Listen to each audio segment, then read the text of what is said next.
wife Anna and I were interested in PhilanthroCorp because we did not have a will at the time, and we felt like that was the next adult thing to do, was to have a will established and to make sure that we had everything in line for Henry and Eliza and Esther.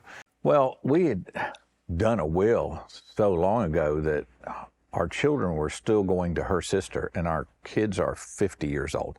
So that's how long ago our will was, and we knew we needed to do a new will. And so the process began with Jay, PhilanthroCorp's representative, asking us basic estate-related questions. You know, what property do you own, real estate, vehicles, what college funds have you already established, what savings do you have, of course, what debt do you have, what are your favorite charities, and if I had not listed Beach Road, he would have encouraged me to say Beach Road.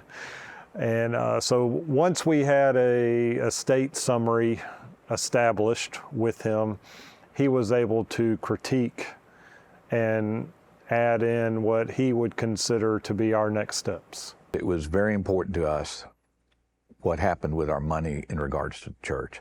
Church is a major role in our finances every month. And we wanted it to be a major role in our finances when we're gone. I think with anything in life, there is never a perfect time to get started.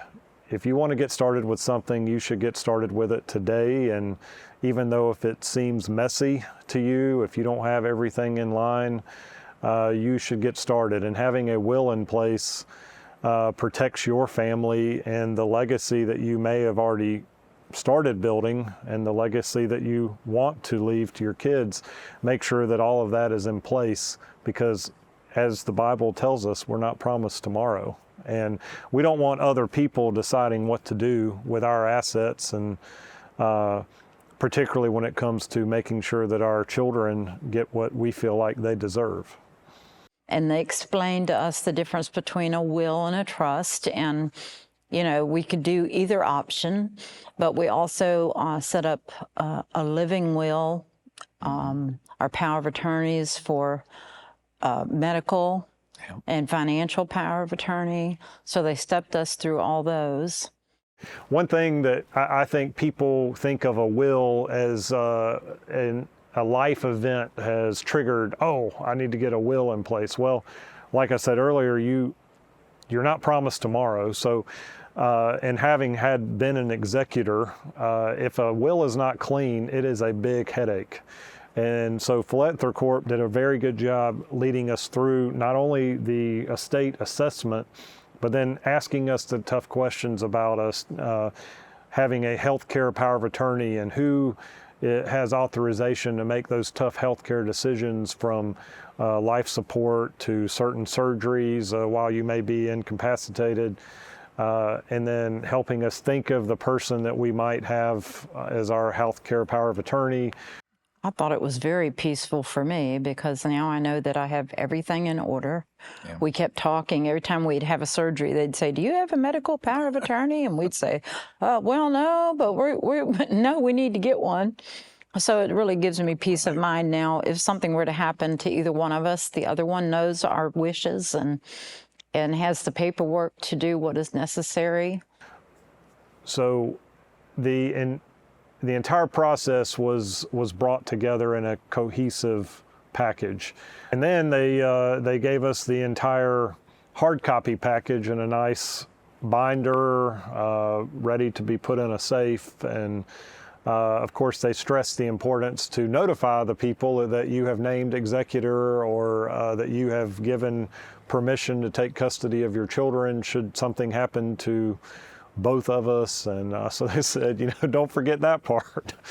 We'd talked to attorneys about how to do that, and doing it any other way was not that easy to do. But with PhilanthroCorp, they made it such an easy transition to do all the paperwork and have everything set up. They explained it very well.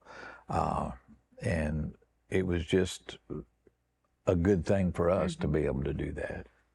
The best time to make a decision is not at the point of impact. You're able to make your best decisions when you don't have to make the decision.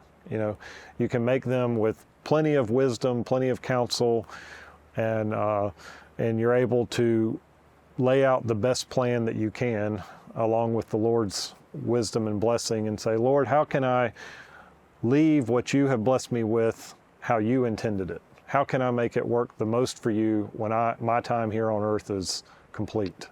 Your giving can keep on changing the lives of other people in generations to come.